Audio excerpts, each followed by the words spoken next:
And if you haven't attended any of these webinars before, I see some new names on here tonight. I'd like to direct your attention to your control panel on your screen. The arrow with the within the orange box collapses or expands your screen. You have a microphone icon.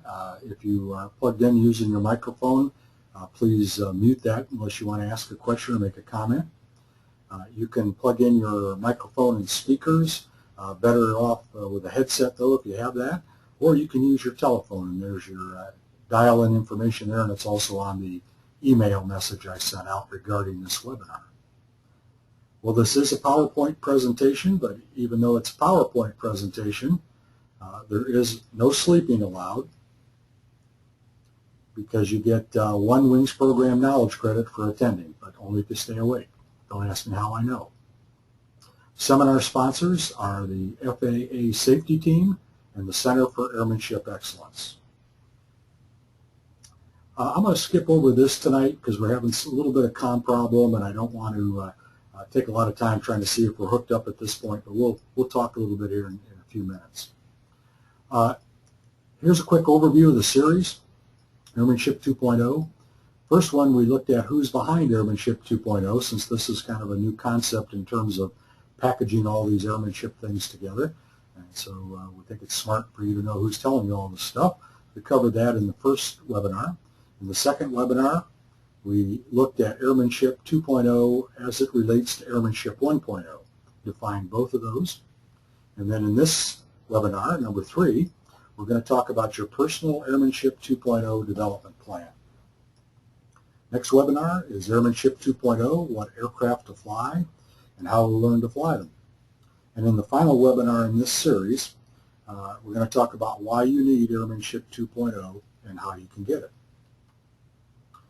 Now I'm going to reiterate, like I have all the way through these webinar series, is that what we're able to talk about in this relatively short period of time in these webinars is just the tip of the iceberg about these particular topics.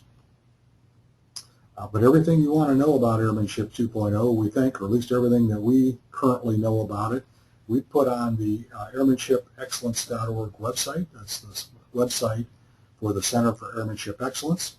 And if you go to that website and enter the Airmanship 2.0 subweb, you'll get this landing page, and you can see that we do a pretty good job, I think, of covering the landscape on Airmanship 2.0.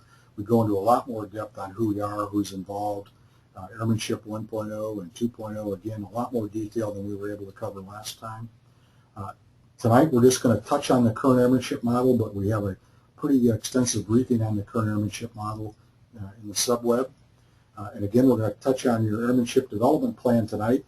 I give it about a half hour of attention, but it really needs quite a bit more than that for you to really understand it and then be able to start putting together your own airmanship development plan. But again, this is an overview tonight. Then we have a section on technically advanced aircraft, a briefing on learning to fly the Airmanship 2.0 way, Airmanship 2.0 support.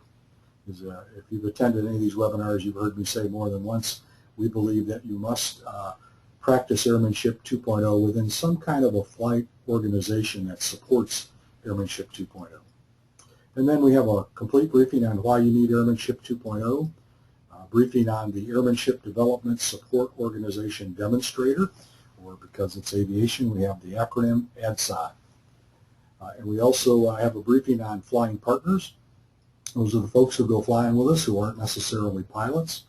A section where they can get a lot of information, education about being a flying partner.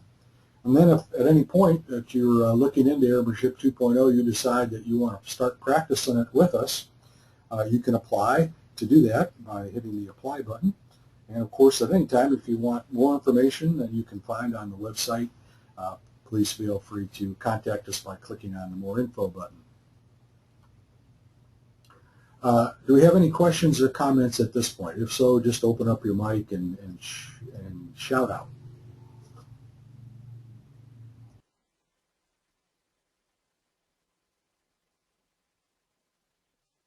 Okay, let's move on then and get into the meat of this. Again, as I mentioned earlier, I want to start by talking about the current airmanship model because it would be difficult to understand what we're talking about with your personal airmanship development plan if you at least don't have a little bit of information on the current airmanship model. So we're going to talk about that first, just to get you oriented. Now, we use the current airmanship model for talking about Airmanship 2.0, for thinking about Airmanship 2.0, for developing a personal airmanship development plan. It's a key to that. For designing Airmanship 2.0 training programs as a guide for doing it right. And that's our motto: if you're going to fly, do it right. So we use the model for all of these things. The current airmanship model, you can look at it this way too. It's really the scaffold upon which we build our airmanship skills and capabilities.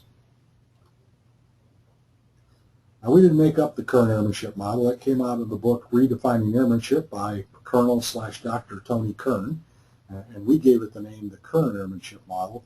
Colonel Kern just calls it the airmanship model in his book, but we wanted to give him credit for developing it because we think it's a heck of a good tool. So we took it out of the book as 100%. We didn't interpret it, translate it, or anything else. We took it right out of the book. The current airmanship model is composed of 10 elements, 3 bedrock principles, and they are flight discipline, skill, and proficiency. And upon those 3 bedrock principles sit the 5 pillars of knowledge. Knowledge of self, knowledge of your aircraft, knowledge of the team you operate with, knowledge of your environment, knowledge of the risks you face. And then upon those 3 bedrock principles and 5 pillars of knowledge rest the 2 capstone outcomes that we're looking for, which are situational awareness and judgment. And I'm sure you've been hearing from the FAA a lot in the last few years that situational awareness and judgment are what we need to go for if we're going to make ourselves safer, better pilots, and we totally agree with that. Let me show you this current airmanship model one more time and say it a little differently. If you, as an aviator, practice the bedrock principles of flight discipline, skill, and proficiency, while always striving for more perfect knowledge of yourself, your aircraft, your team, your environment, and the risks you face, then you can expect the capstone outcomes of exceptional situational awareness and very good judgment, consistently good judgment, which again is what we're going for. Now, we kind of equate the current airmanship model to your Airmanship 2.0 package. Let me explain. Let's look at the 10 elements of the model again in just a little bit more detail, and that will explain that what I just said about the current airmanship model equating to your Airmanship 2.0 package. So first of all, flight discipline, first bedrock principle. Flight discipline is the ability and willpower, both of those things, the ability and willpower to safely employ an aircraft within operational, regulatory, organizational, and common sense guidelines. Flight discipline must be the foundation of an aviator's airmanship package. So you might have the willpower to exercise flight discipline, and flight discipline is different than what we normally think about with discipline. I don't know about you guys, but I usually equate personal discipline with, going on a diet, getting back to the weight machine, those kinds of things. But this is a little bit different kind of discipline. It's doing things consistently in the way they should be done. So you've got to have the willpower to do that. But it's not only the willpower, you have to have the ability. So you have to know how to do that. And that's the good news. You can learn how to do it if you don't know how already. So that's a good, quick definition of flight discipline. And then the second bedrock principle is skill. Skill and proficiency are 2 edges of the airmanship sword. Confidence is the big reward for a high level of skill. Aviation, as we all know, is terribly unforgiving of inattention, carelessness, or neglect. We can't neglect our airmanship skills. So to have proficiency you have to have developed skills that then you hone into proficiency. If you have the skills and you're not practicing them, then you're not proficient. So it's a combination really of those two, and that's why Kern talks about them as two edges of your airmanship sword. Competence is an interesting topic. Kern, in his book, really slices and dices competence. Best explanation I've seen. Because competence, we say, oh yeah, we have competence, but what does that really mean? How do you quantify that? And he gives us a method for identifying the proper level of competence. Because as we all know, overconfidence, you can kill yourself. Underconfidence, you're maybe never get off the ground. So you have to be in that sweet spot all the time, the right spot with your confidence. So if you have skill and proficiency, then your competence is genuine at the level of your skill and proficiency. And of course, we know we have to do this because we might get away with it for most of the time we fly. But if we don't do it right, then we're being inattentive really and careless, or somebody even say negligent, by not keeping our skills honed, our proficiency right up there at the top of where it should be. And that, of course, can get us. And we really can't neglect our airmanship skills because all of our skills atrophy rapidly. And that's not an opinion. There's a lot of data to support that statement. Again, staying with skill just a little bit longer, flying requires multiple skills that are developed in and out of formal training. So it isn't just when you go through a formal training program that you develop your skills in Airmanship 2.0. You develop those skills all the time when you're flying, and you do it in a systematic way. In addition to physical flying skills, which is usually those are the skills we think about when we think about the skills you need to fly an airplane, excellent airmanship requires excellent communication skills, decision-making skills, team skills, and self-assessment skills. A lot of skills, but you notice there they are in that list, they are all skills. So we can learn skills, and we can hone our skills. We can become more proficient with our skills. So all the things we need, we can get better at. Again, staying with skill just a little bit longer, traditional flight training programs build to a predetermined minimum skill level for safe operations. Then they turn you loose into your flying environment. Typical recurrent training only checks for a minimum level of proficiency. These requirements are designed to keep you safe, not necessarily to help you reach your potential as an aviator. And if you think back to when you first got your private certificate, you had to meet those practical test standards, and you were sharp enough to do that. You worked hard. You got yourself up there. You got your knowledge levels where they were supposed to be to pass all the knowledge test and the practical test. But those were minimum skill levels that the FAA and the industry has agreed are what we need for a guy that's going to go do what he's going to do with that airplane as a private pilot. Well, that's all they are. They're minimum government standards, if you will. And we know from experience, those of us who have been around a long time and have been professional aviators, that's nowhere near enough if you're going to be really a real proficient airman, an excellent airman. So this is okay that the traditional programs do it this way. That's how we do it, but that's not enough. And the fact that you just get turned out into your environment, turned loose out there with a private pilot certificate, you really aren't at the point where you should be going out and flying and making those decisions all by yourself. How do you get better at making decisions? How do you get better? How do you get your proficiency up?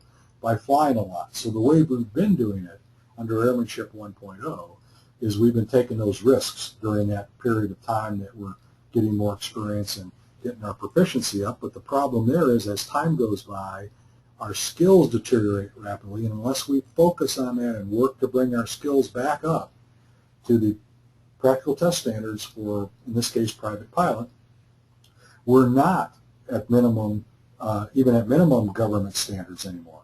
So you've got to keep bringing it back up. And again, they're designed to keep you safe, but not necessarily to help you reach your potential as an aviator. And I would maintain that in the real world, the way most of us get our certificates and go out there and fly, it's not really safe. It's not terribly risky, but there are a lot of risks in there that could be mitigated. One more time on skill here. Individual excellence requires you to personally manage your own airmanship development, and that's why we're going to talk about a personal airmanship development plan. However, I don't believe that you can do this very well all by yourself. You need somebody, we call them mentor pilots. You need somebody who's a CFI, experienced pilot, knows Airmanship 2.0 in and out, has practiced it in a professional environment. You need that kind of person to help you develop and manage your airmanship development plan. Kern says if you have to personally manage it. Well, you do, because you have to make sure it happens. Airmanship excellence requires you to seek continuous improvement based on a rigorous evaluation of your strengths and weaknesses. So you can't, again, just get to practical test standards and then I'm there and never do anything again. You should be working on continuous improvement, not just maintaining where you're at, getting to a higher level. But that has to be based on a rigorous evaluation of your strengths and your weaknesses. And the data shows unequivocally that we can't do that ourselves. We have to have somebody else evaluate. We have to have other systems to help us to evaluate our strengths and weaknesses. We have to do it ourselves. We have to self-critique all the time, but that isn't going to do the job for us. You have to have help. Well, let's move on to the 5 pillars of knowledge. Again, this is not an exhaustive discussion. It's just a quick orientation for you, 35,000-foot flyby. First pillar of knowledge is self. And Kern says it's the most critical component of the airmanship model. And I would say that's very true, because as we all know, depending on whose stats you want to believe, 80 to 90% of all the personal flying accidents are caused by who? By us, by ourselves. We're the final frontier. The airplanes have gotten very safe, especially the new airplanes. The technology, if you know how to use it and you keep your proficiency up in it, enhances safety tremendously. If you operate within a airmanship development support organization where you've got people helping you to know yourself and to do it right, that's good. But you have to acquire the skills for self-evaluation, acquire the tools you need for self-evaluation. And there are a lot of practical, easy-to-use tools that can help you to evaluate whether or not you're ready to fly. Again, more detail that we can get into tonight. All right, the second pillar of knowledge is your aircraft, the airplane you're flying. The key to knowledge of aircraft is continuous, there's that word again, continuous and systematic study. It can't be when you check out an airplane, you just pick up the POH and read it through and then go get an hour, hour and a half, get signed off, and never open that POH again. You have to have a plan. The way I usually do it, if I'm flying any airplane that I'm going to be pilot in command on, I will take the POH, study it thoroughly initially, and do other research that until I feel comfortable knowing the airplane at the level I need to know it. And then I will take a section of the POH and read it every month. So if there's 5 sections, usually 6 maybe if I want to get into the care and all that, then every 6 months I cycle all the way through the POH. And then I have flashcards for my emergency memory items and for my limitations. So you have to do this systematically and you have to do it continuously. It's not just learn it once. The third pillar of knowledge is team. And teamwork is an aviator's insurance policy. I think this is a good way to look at it. If you're out there flying all by yourself, you're making all your decisions, you're covering your own tail all by yourself all the time. However, if you're operating with a team, whether it be an FBO team that fuels the aircraft, takes it out, puts it away, maintenance team, mechanics that support you, whatever it might be, whatever that team is, they might catch something that you would miss, or they might know something you don't know, and they'll tell you about it. So it's like an insurance policy. And the bigger and better and more organized that team is, the higher limits you got on that insurance policy, the better it is for you. So team is important. That's one of the main reasons we believe that you can't do Airmanship 2.0 outside of a flight organization that's dedicated to Airmanship 2.0. The fourth pillar of knowledge is environment. The environment can affect safety, effectiveness, and efficiency. In short, our airmanship. That's another way to look at airmanship, is safety, effectiveness, and efficiency. And of course, we're talking about the physical environment, the weather and so forth, but we're also talking about our cultural environment, our regulatory environment. There are several environments that we operate within as pilots. And then the fifth pillar of knowledge is risk. You must recognize, assess, and manage risk to grow in airmanship, Kern says. I would add, you must recognize, assess, and manage risk to survive if you're going to fly airplanes. This is the key right here. But again, this is a skill. There are processes, there are techniques that you can employ to do this in a very effective, methodical way that will help you to boil almost all the risk out of your flights. All right, the third bedrock principle is proficiency. And as we mentioned, experience builds airmanship skills. Recent experience accounts for proficiency because we lose those skills so rapidly. Flight skill loss occurs so rapidly that you probably, at first, are going to think that a plan to keep your skills sharp is going to look like overkill. But it really isn't.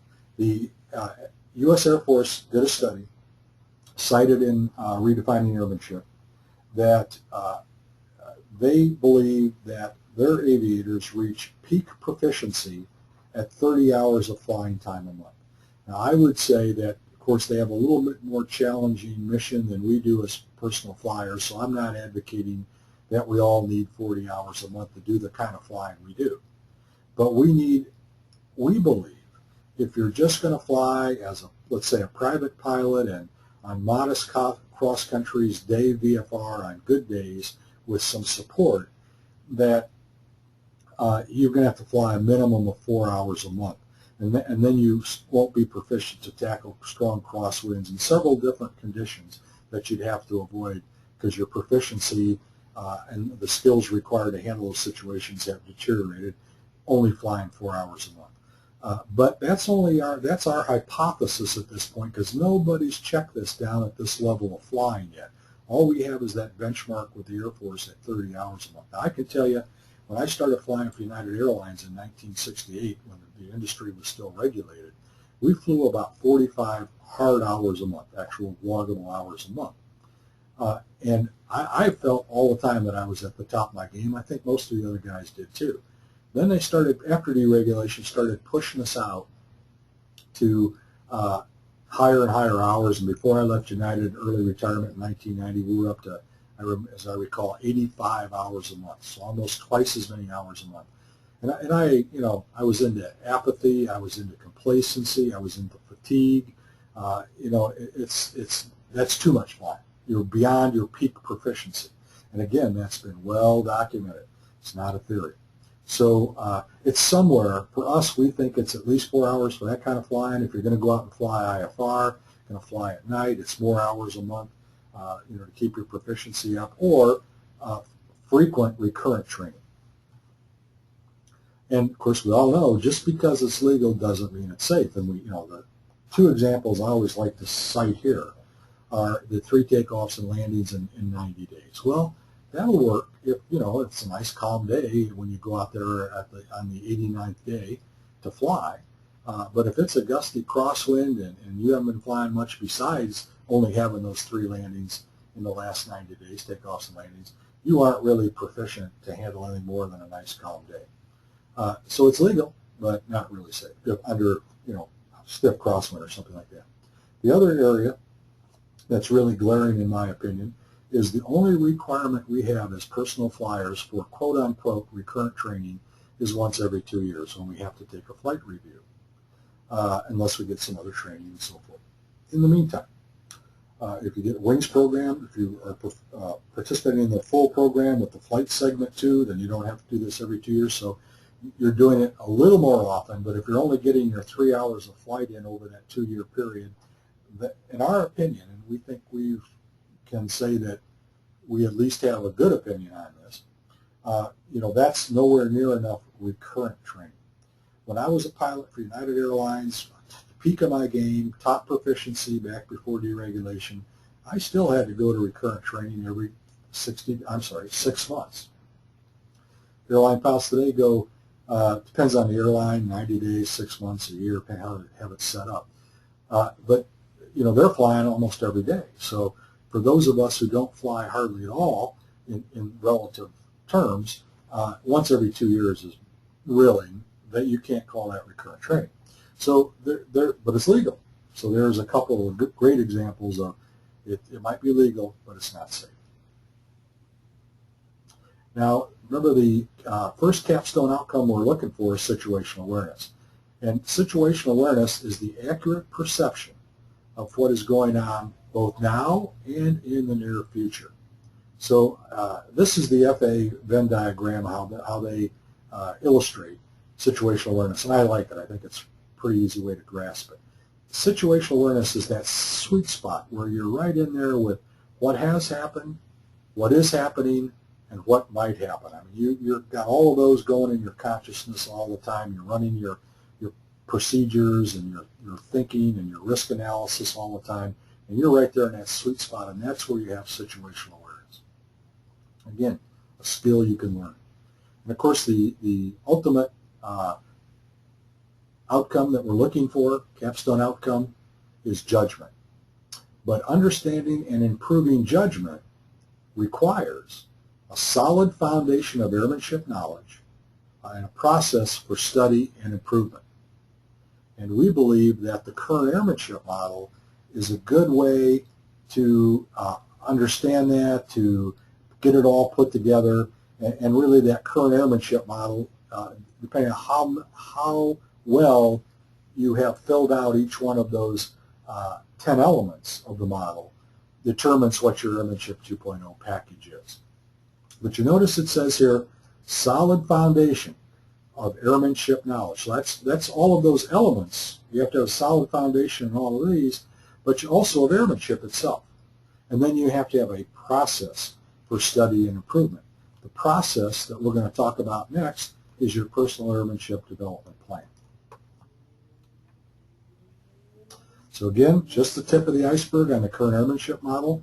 Encourage you to go find out more about it by either buying the book, Redefining Airmanship. Last time I checked, the Aviation World Pilot Shop out by O'Hare had some in stock, and Blue Skies Pilot Shop up at Lake in the Hills had some in stock. So they're around. Amazon has them. Sporties has them. So I'd encourage you to read the book. It's a good read, and you can find out a lot more about the model in the book. Also, again, you can go to the airmanshipexcellence.org website, go into the Airmanship archives, and you can see Redefining Airmanship Wings Program webinar. That was the original webinar series where we went through the book in detail. And then the second series, webinar series, we took the current airmanship model and went through it in detail. I think that took something like 8 to 10 hours of time. So again, we're just looking at that tip of that iceberg in this webinar. All right. Anybody have any questions or comments at this stage? If so, I've opened up the mic. Just chime in.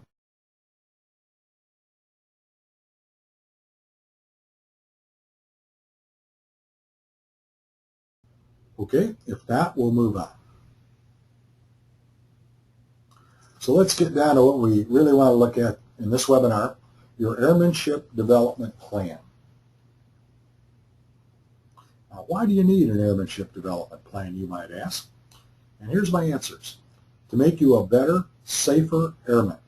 Because we don't believe, as Kern said, we agree with him, unless you have a plan, a systematic plan that you're working continuously, you're not going to get better. And if you don't want to get better at flying airplanes, I would suggest you quit flying airplanes.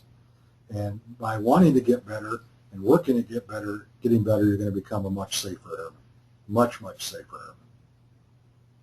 Also, the reason you need an airmanship development plan is to keep an interesting, exciting aeronautical challenge continuously within your sights. So if the plan is designed right, you've got a series of challenges, a series of things you're going to do that are always exciting and fun, and you're going to want to do them. And as you work through them, you feel real good about what you've accomplished. Also, the plan helps you to get more out of your flying. You know, last time I checked, flying was pretty expensive. You know, no bucks, no Buck Rogers.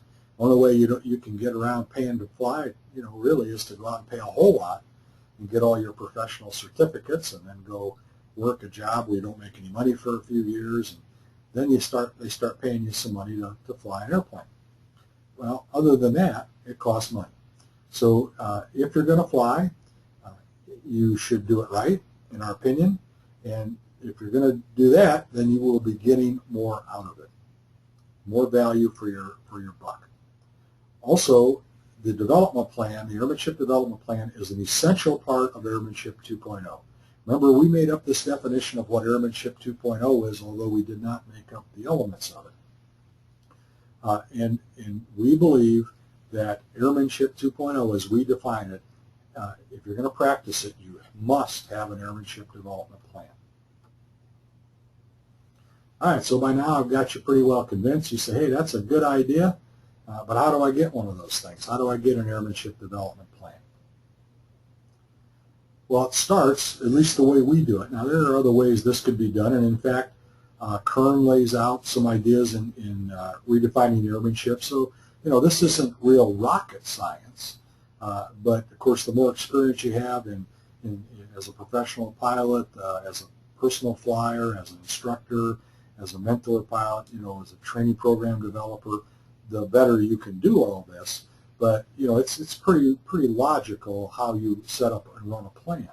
The way we do it at the Center for Airmanship Excellence is we start with this airmanship. Whoop, I'm sorry, I hit the wrong button. Let me back up. We start with this Airmanship Assessment Questionnaire. It's an online form. Just go through it and answer all the questions. Fill it out about your airmanship background, where you learned to fly, how you learned to fly, what kind of flying you've been doing, how many hours, all that sort of thing. So you have all of those key elements, in a tool that you and your mentor pilot can use. Then you and your mentor pilot. So if you haven't been attending any of these webinars, you probably haven't heard me talk about mentor pilots yet. But you can't practice Airmanship 2.0 without a mentor pilot. And I would urge you strongly that even if you think we're all wet about Airmanship 2.0 and you're never going to do it, get yourself a mentor pilot, because it's critical. I have more than one mentor pilot. I've always had them throughout my career. They're invaluable. And I'm not talking about a CFI. It could be your favorite CFI. It could be. But you're better off really having somebody else besides your favorite CFI as your mentor pilot. So to do your airmanship development plan, fill out that assessment tool, then you and your mentor pilot take a flight assessment. So you go flying, and the mentor pilot gives you he assesses your current airmanship level within the context of that flight. And then you debrief with your mentor pilot using the Airmanship Assessment Questionnaire, the results of your flight assessment, and as a starting point, what you want to do with an airplane. And this is important. You've got to define your goal. What do you want to do with an airplane? Because that's the end point of your airmanship development plan. Now, once you complete your airmanship development plan, you're going to have another airmanship development plan. So if you say to me, geez, Dave, I've got 5 hours of flying time and I want to be an airline pilot. Well, that's not what you put in your the airmanship development plans that we use are 1 year long. That's obviously not what you're going to put in your 1 year plan, but that will drive the design of your 1 year plan. So you want to look at what you ultimately want to do with an airplane, but you're not going for all of that in that first plan. You're going for what can be attained in a year along that path. But the better you can define what you want to do with an airplane early, then the better your plan will be, the more efficient it will be. Then you and your mentor pilot use some tools, and there's online tools for this. This isn't just this diagram. This diagram you're about to see will explain the 7-step process that we use. First, what I just described is the first step. Assess your current airmanship level. Second step is state your airmanship goals. That's why I said you have to, the more clearly you can define what you want to do with an airplane or airplanes, then the better you can define your airmanship goals.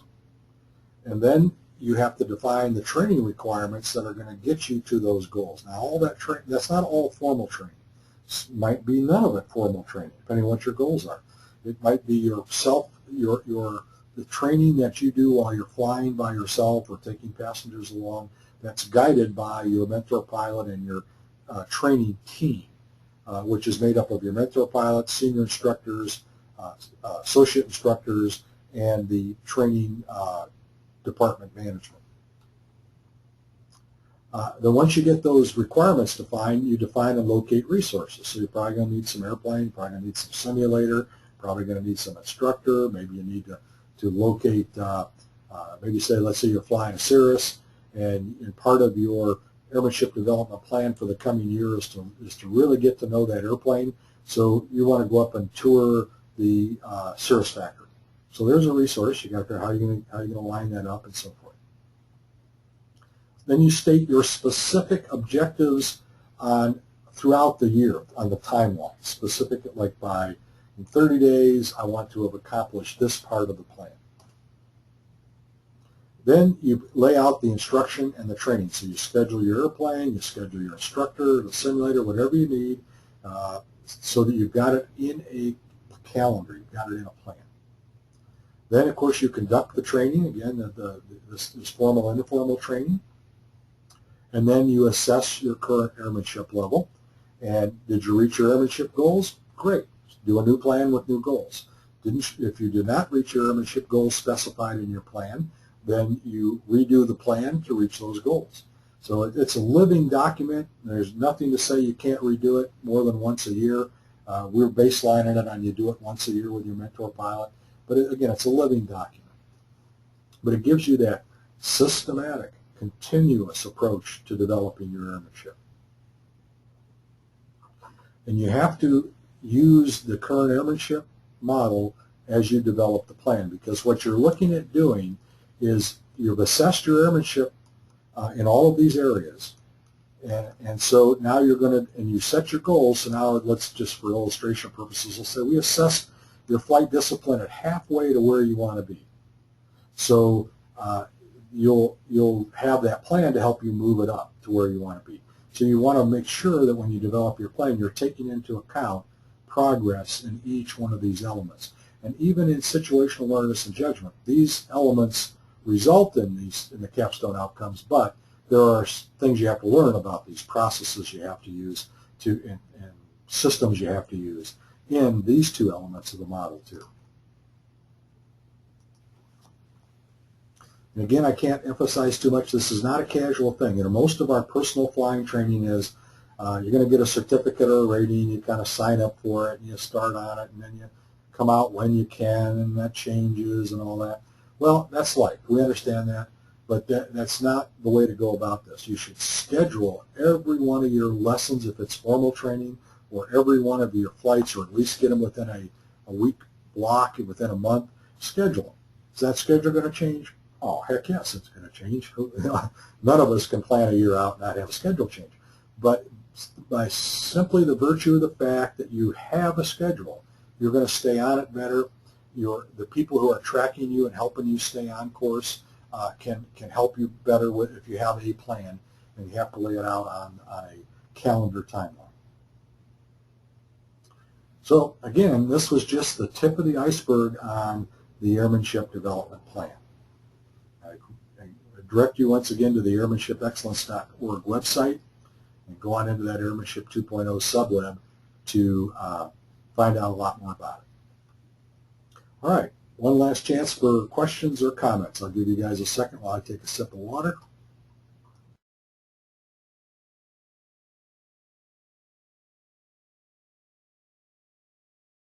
Okay, looks like everybody's satisfied so far.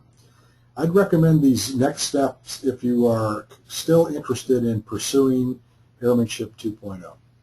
If you haven't already, register for Airmanship updates on the airmanshipexcellence.org website. They're free.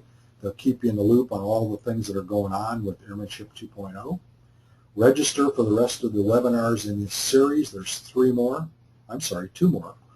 And they're filling up fast. The email just came out this morning for, I think it's number 5. And last time I checked this afternoon, it was almost full.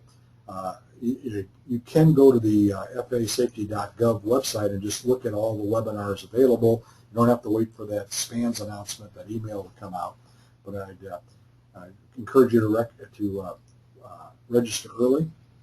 If you miss a briefing, one of these webinars, you can go to airmanshipexcellence.org into the archives, and a few days after each webinar, the recording is posted. You can download it. Unfortunately, the FAA doesn't have a mechanism at this point for giving you credit if you view one of the webinars that way, but it's available to you, so you don't have to miss the information. I'd also encourage you, if you are serious about looking into Airmanship 2.0, to go through all the briefings on the Airmanship 2.0 subweb. There's a lot there, but if you're going to, this is a lifestyle change. This is your pilot lifestyle change. It's a way of thinking. This is the Zen of piloting. That's the way I always like to think about it. This is the real high-level stuff. But you don't have to be a professional pilot or earn a living to do it. So we can show you how.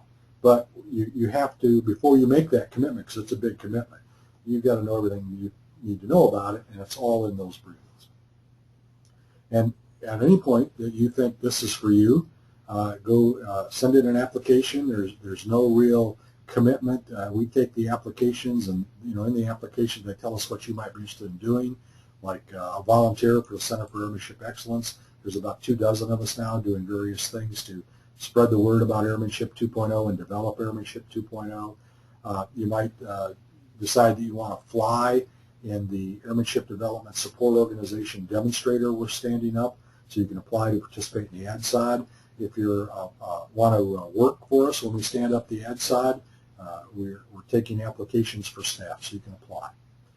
But I would ask you that whether or not you think we're all right about this Airmanship 2.0, to spread the word, because we believe that the practice of Airmanship 2.0 holds the salvation of personal flying. Now, I know that's a big statement. It sounds like I'm a politician with fear-mongering here, but I became convinced of this about 2 years ago, that personal flying in the U.S.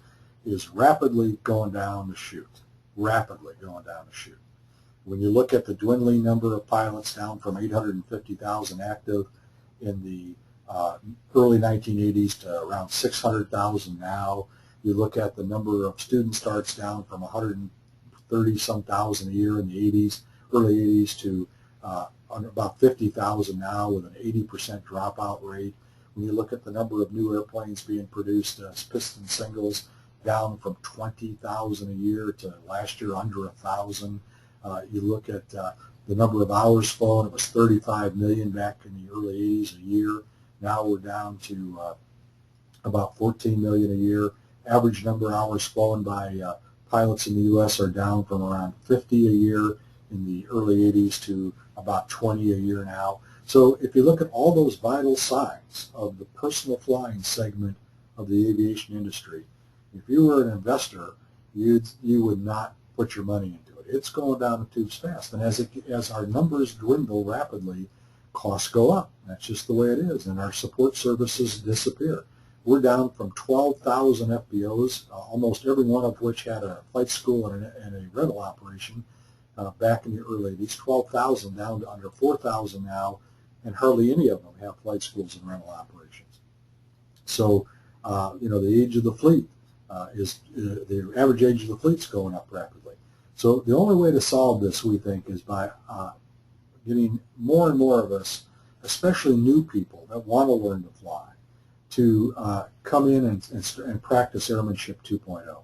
And the only way we're going to make that happen is to spread the word. So even if you don't think this is a good idea, I'd like to ask you to tell other folks you know who are interested in aviation, either they're already pilots or maybe you're flight instructors or whoever, or people who have talked to you about learning to fly, and tell them to look into this Airmanship 2.0 and compare notes with them, see what you guys come up with. Well, thank you for your attention and your interest in the stuff we talked about tonight. I had a good time talking with you about it. And please contact me with any questions or concerns you have. Give me a phone call, send me an email. You can go to airmanshipexcellence.org and hit the contact button and get a message to me that way. After the webinar last week, I had two of the guys who attended send me lengthy emails, very good questions and observations, and I'm turning those into articles on my blog, Captain Dave's Hangar. So, if you have something that you want to say about this or question you want to ask, and you just prefer not to do it in the webinar itself, I'd encourage you to either give me a call or send me an email and let me know what you're thinking. I would appreciate it. Well, I'll leave you with the